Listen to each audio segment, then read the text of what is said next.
Good morning, South Africa. A couple of days ago, I made a video about the DA and Freedom Front and what's going on there between Gordon Hill-Lewis and Pieter Groenewald, and my 5 cents on it.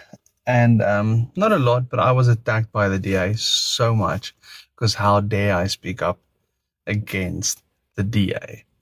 And a couple of stuff I want to mention in this video. And again, I don't mind when people disagree with me. That's a thing. We need to learn to disagree with people, but we can do it in a respectful way. But for years and years, the DA's played we are the only official opposition. And someone actually commented and said, don't vote emotionally, vote tactically. And that's the only way we can win the ANC. My dear friend, that has been running since the early 2000s. We're almost on our way to 2030. If the DA had a chance to win the ANC by that logic, it would have happened by now. Sure, a big inroads was made and the GNU was formed, but that still doesn't mean the DA overtook the ANC. And if my vote is only good enough to maybe win the ANC, then my vote clearly isn't good enough for the DA. I want to make that very clear. That's point number one, and that's a very important point for me.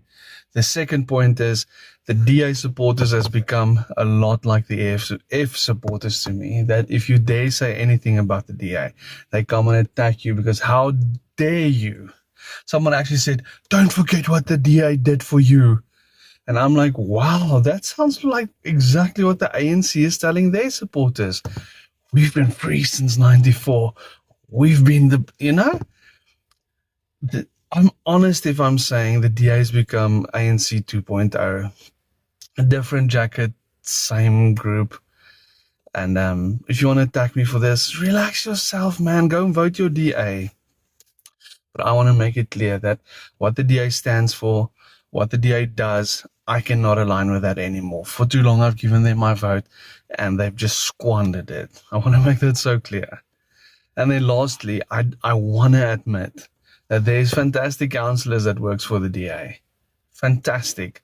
But unfortunately, that's not good enough to keep my vote anymore. So I want to be open and clear how I feel about the DA. There's other stuff I would like to mention, but maybe this video is not the right time. But DA, get off your high horse, start serving the country, and maybe there's change can come, but not like this. Thank you guys. You're welcome to disagree with me. Keep it respectful.